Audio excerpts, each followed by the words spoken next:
So we will go next to Auburn. And, of course, we did a stream. When was this? I don't remember what day it was. Wednesday. Alex Golesh reportedly heading to Arkansas. And I think I said 5 times during that stream, not been confirmed, not been confirmed, not been confirmed, not been confirmed, not been confirmed. And what do you know? It seems like at least part of the way this thing played out. Whether that was going to happen or not, who knows? We know that there were the reports out there that Golesh's side was pissed that got out there before he wanted to. And how did that affect the initial, the offer there? How did it affect him choosing Auburn? All these things, I'm sure we'll find out soon enough. But, Jay, Alex Golesh is the choice for the Tigers. I think, look, I don't like to use the phrase home run hire because there's been so many that either have drifted foul or ended up being infield flies. I think Alex Golesh is the best possible scenario for Auburn where they currently were. After the flirtations with the risk, a very similar risk to what Hugh Freeze was with John Summerall, after the questions looming over DJ Durkin. I hope DJ Durkin's still part of the program at Auburn, because look, he's the highest paid coordinator in the country on the last time I saw those lists. But Alex Golesh learned offense from a guy who's a true innovator. Alex Golesh translated that to South Florida against a schedule that was probably harder than what Ole Miss played. I don't know if any of us can project if he's going to be a better coach than Kiffin. But this is an absolute. As an Auburn fan, I was getting up expecting the worst because they have conditioned us to do that. It's Pavlovian. And Chris, to your point, I was in church and this news started happening, and I'm over there fist pumping. And I'm certain Pastor Dave looking down from this guy really loves Jesus. Dude, Greason's got Tourette's. What the hell's going on? Maybe that's what Kiffin saw whenever he started his decision process. She's going, who gives a damn? Pay attention. We're talking about the Good Samaritan here.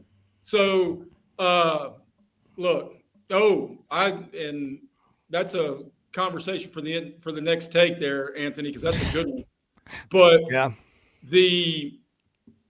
I think this is.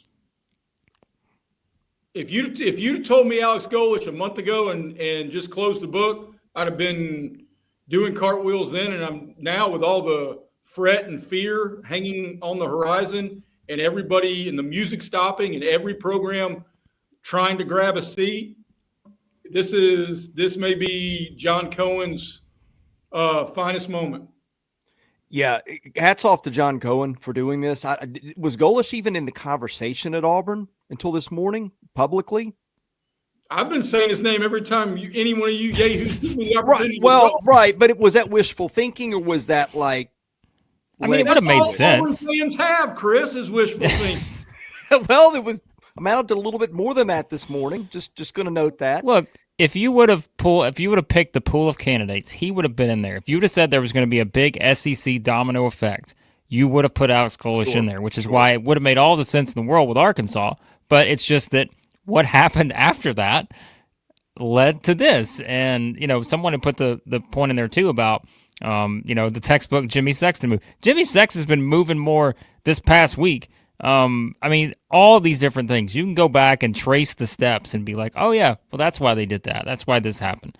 There you go, Chris. And just quickly, Chris, before you give your thoughts, I want to just give you the details for those who didn't see it. Ross Dellinger reported deal 6 years, average $7.4 million annually at Auburn. Says the deal with the Tigers built with heavy incentives, including bonus money for each win. After 8, a 12-win season, for instance, could put him at more than $12 million in compensation. This moment's getting brighter for John Cohen as we go.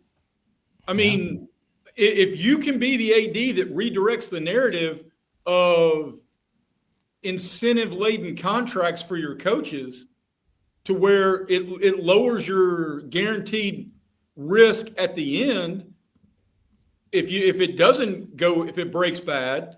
But dude, a 12-win season in Auburn would mean that the souvenir stands would pony up the extra 5. I mean, because you're going to make so much money in the town it's a Sunday at 1:57 Eastern, and there's not a soul in this newsroom currently. And I'm looking for somebody to hug. As an Auburn graduate, it's how good I feel. Happy for you, Jay Greeson, first of all. Everybody in the chat, give a hug emoji for Jay. If you want to give Jay a hug right now, leave a hug emoji in the chat. Let's see. Let's see who actually wants to hug Jay Greeson. That is our test in the chat. You have to put a hug emoji. That's the rule here. So, all right. Jay, I'm going to ask you this. You do this last year. You give Alex Golesh that quarterback room. You give him Malcolm Simmons, Cam Coleman, Eric Singleton, Jeremiah Crawford. What is Auburn's record with Alex Golesh coaching the entire year at Auburn this year? And I get the same defense that played out. Of course. I mean, unless there's a reason to think those guys would leave under Alex Golesh, but I don't know what that would be. It's 10 wins minimum because it's really, I mean, wow. I mean, they lost what? 6 one-score games? Something like that. And the vast majority of them, they didn't score more than 24 points. And Alex Golesh has South Florida that played Boise State, Florida when we thought Florida was good, Miami, and a whole lot of and tried to punt above its weight class.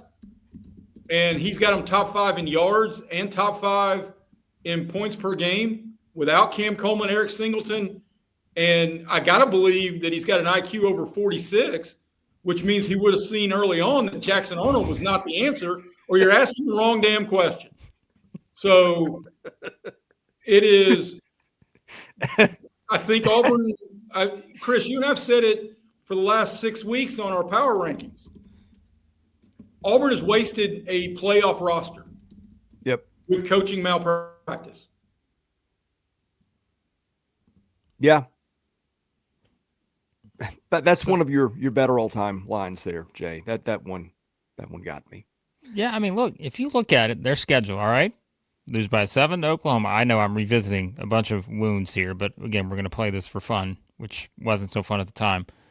Lost by touchdown to Oklahoma, 6 to Texas A&M, double overtime to Missouri, 7 to Kentucky, overtime to Vanderbilt, 7 to Alabama. I mean, yeah. Talk about how a guy can make the difference, and that's what they're hoping for. Okay. I will say on those games, I'll give Oklahoma all its flowers because that's a tough place to play. And Steve Spurrier, at the height of his powers, may have only scored 17 points playing against that Sooners defense in Norman. You can't blame the Vandy loss on the offense. No. So everything else is in play. All right.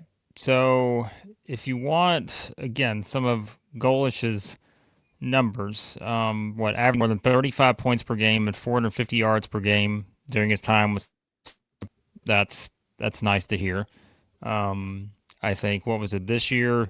USF offense, number 2 nationally in total offense, 501.7 yards per game, number 5 in scoring, 43 points per game. Posted 500-plus yards in 8 of its last 9 regular season games.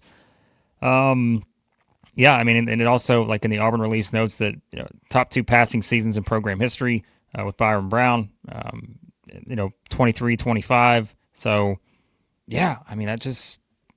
And I think you left the most important number out because we talk about in grading coaches, what did you inherit?